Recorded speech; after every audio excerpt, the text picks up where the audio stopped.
Hi guys. Stefan, good evening. How are Hello. I'm being lit up by natural light for the first time in about 6 months doing an interview. This is really nice. you? Oh, nice. Drinking that vitamin D, man. Get it in you. Yeah. I had a beer today at about 4 o'clock because I could, and I've not done. It's not Tuesday.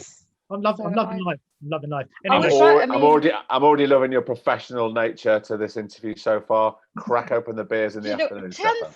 It was 10:30 in the morning. I wish I could join you, but well, fine. Just do airport rules, Parminder. You can have a Chardonnay at 10:30. It's fine. Just pretend you're flying somewhere. No one's flying. Nowhere. Oh, I forgot. I know. What does that even feel like anymore? So I'm going to begin. Parminder, I was going to ask you first. So I told my mum about this show because I really enjoyed Intergalactic, and I said, look, you've got to see it.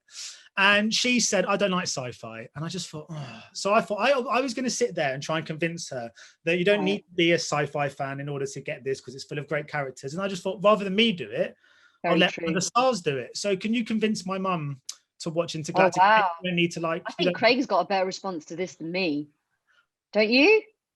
I don't know. The question wasn't directed to me, Parminder, so I wouldn't want to join in. If you want to, because now I'm going to be basically copying what you said earlier, which is I don't think it is just a sci-fi show. Actually, there's a lot of layers to this show, and a lot that's relatable. And I think we have so many strong women in this show. We have young women, we have women that are a little bit older, and then if you're a mum, if you're a parent, you will be able to relate to this show, because I think my character in particular feels very passionately and fiercely about her daughter, and wouldn't want to see anything happen to her. So I think just even on that level, a parent would have something to relate to.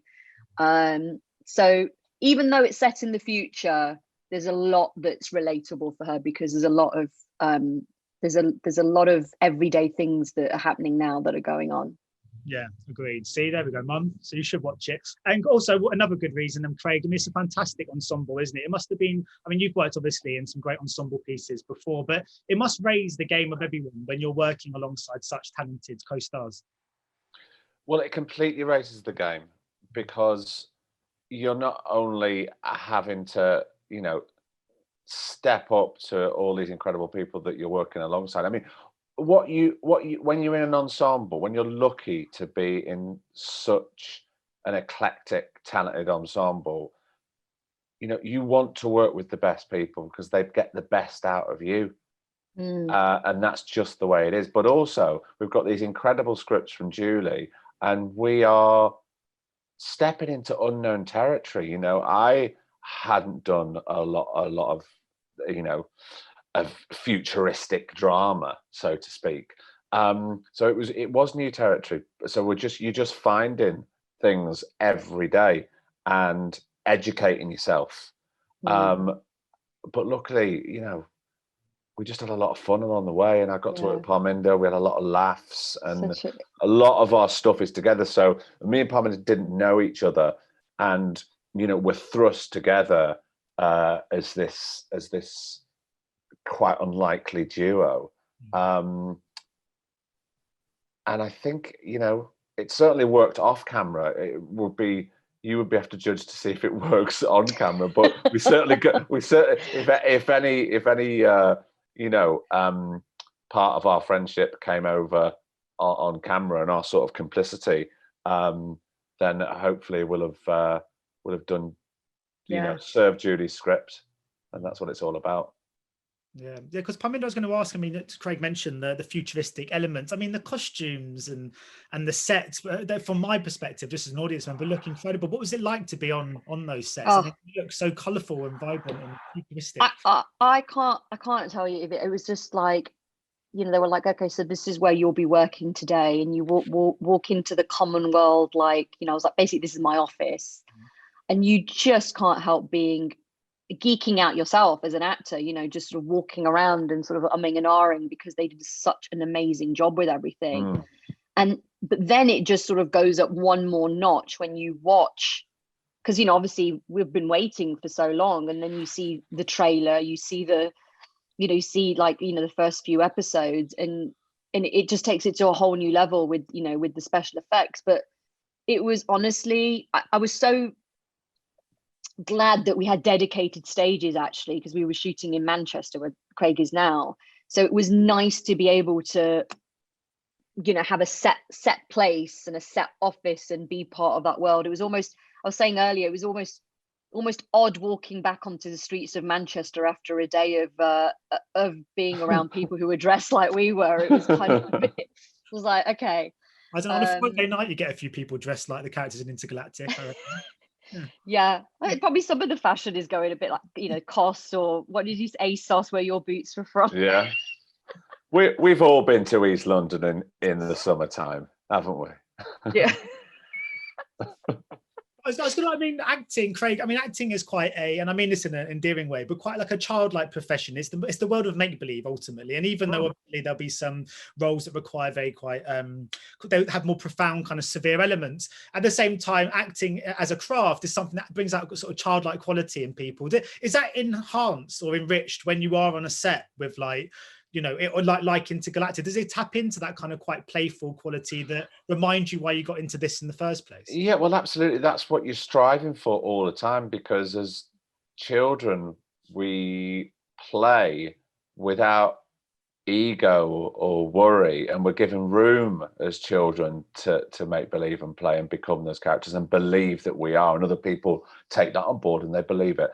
And when you're on a set and you're working with a director and, you know, fellow cast members like Parminder and a director like Kieran Hawkes and a production company like Sky that give you that room, and they basically give you that playground. So there was a real trusting element, really, wasn't there? It was like, oh, absolutely, yeah. And there always needs to be that, so then you can mine and work out. Look, if something isn't working, you need to find out why. And there's no stress, there's no worry. But if you're given the freedom to play, then you can find it and you can afford to make those mistakes.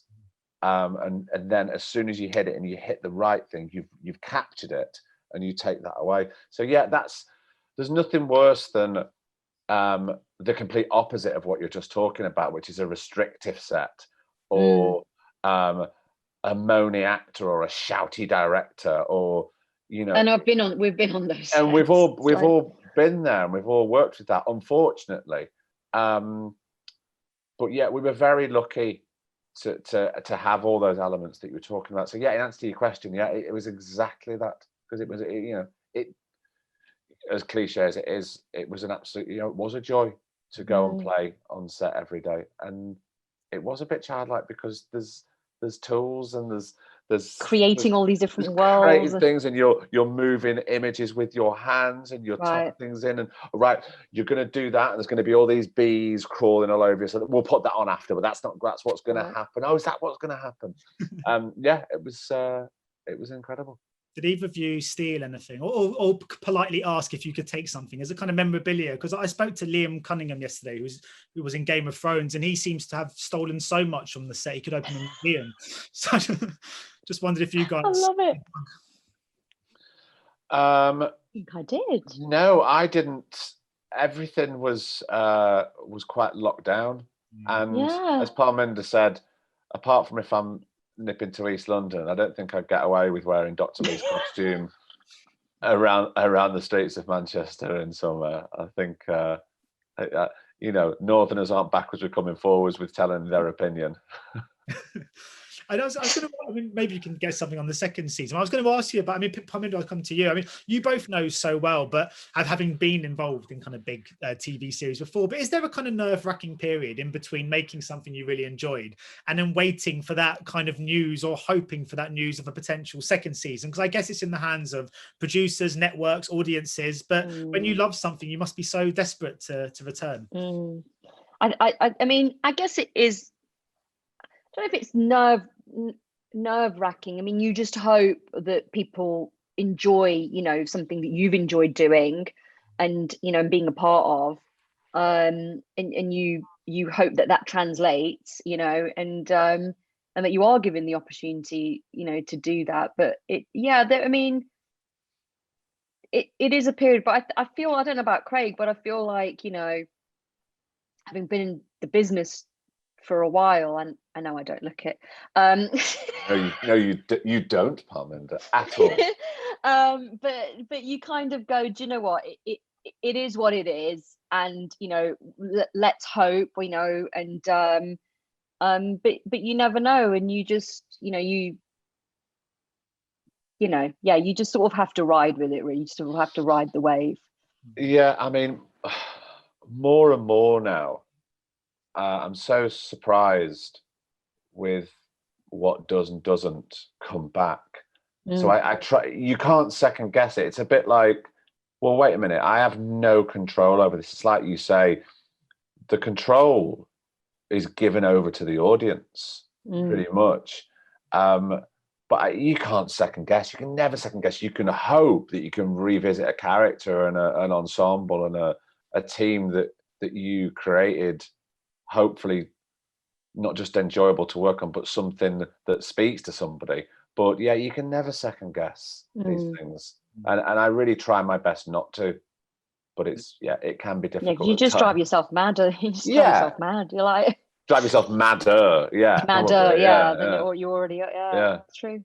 And Craig, I wouldn't usually ask an actor about something that they're sort of no longer in, but since the whole world or the whole country is currently... It's fine. Everybody else has. It never stops, so don't worry about it. I'm just wondering about watching it as an audience member, if you're quite enjoying being one of us for a change now. Well, in a way, I am one of you, and in a way, I'm not, because I'm hosting a podcast about Line of Duty, so... Number one podcast. Oh yes, number one in the UK podcast charts. Did I tell everybody that it is? Well, I'm watching a week in advance of the rest of the nation, and I watch it first, try to enjoy it, but then I have to switch my sort of broadcaster head on and watch quite forensically at least 2 or 3 times to start making notes. So I'm watching it, but I'm delving deep. But I'm incredibly proud to see my friends back on screen and doing such an incredible job at frustrating the nation, as we have done in the past, and they continue to do. Yeah, because I was going to ask Parminder, I mean, obviously, like with Craig and Line of Duty, which I mean everyone loves, and of course you've been in some huge films and TV that everyone loves. I just wondered, is it something you get used to on a set, just being fans of the work of colleagues, to be working with a bunch of people where you think, I've enjoyed what they do, what that person does over there? Is that just something you kind of have to slowly get used to? Or is it always still a quite nice, exciting moment when you sort of first... Oh, always. Because I didn't know Craig before, and of course, knowing him from Line of Duty, and I was just like, oh God, it's like, Craig. And then the fact that I don't even know why Craig, I mean, not as in like I'm doubting it, but we got on, right? Oh yeah, from the first 5 minutes of getting us talking to each other. But yeah, it is still exciting. I mean, there's times, I sometimes find if I meet someone who's a bit of an idol, sometimes that I can't even speak to them. So I also have to sort of shake myself out of that, because obviously we're on the same project. But yeah, I think it is. And I think that's sort of the joy of it. It's like meeting people that you admire and you can't wait to, and it really makes you raise your game. It's like, you can't just be like, absolutely, yeah. There's no coasting. There's no coasting. My very final question before I go, Parminder, I was going to ask you, because I mean, maybe it's just the product of the last year. We've all got a bit nostalgic, and there's lots of kind of revisiting of old projects and stuff. And I just wondered, obviously, going back, I mean, it's almost 20 years since Bend It Like Beckham. If for example, are you a nostalgic person? Have you used the last year to look back, even not just watching the programs, but even just reconnecting with old members of the cast and stuff like that? Yeah, it's yeah, I mean, Bend It Like, yeah, of course, Bend It Like Beckham. I'm still friends, like Amit, who played Tony on that. I'm still friends with him, so we connect all the time. Funny thing is, it's the ER crowd that there's been a lot more group text that just devolve into chaos. It's like we didn't skip a beat. It's like everybody's just gone back to being silly and mean to each other, and in a fun way. Which is the best way, let's be honest. Which is the best way. It means you really get on, because it just literally goes south. It's very funny. But yeah, it is. And the fact that especially that movie, people are still talking about it, and like you said, 20, which just makes me feel older and older. Next time someone speaks to me, I'm going to go, in 25 years, I'm just going to be like, well, it was funny 30 because years, 35. did I tell you, I think it was a few weeks ago, and we were flicking around Amazon Prime, I think, and the poster of Bend It Like Beckham came on, and my son went, "It's Parminder." Well, at least he recognised me.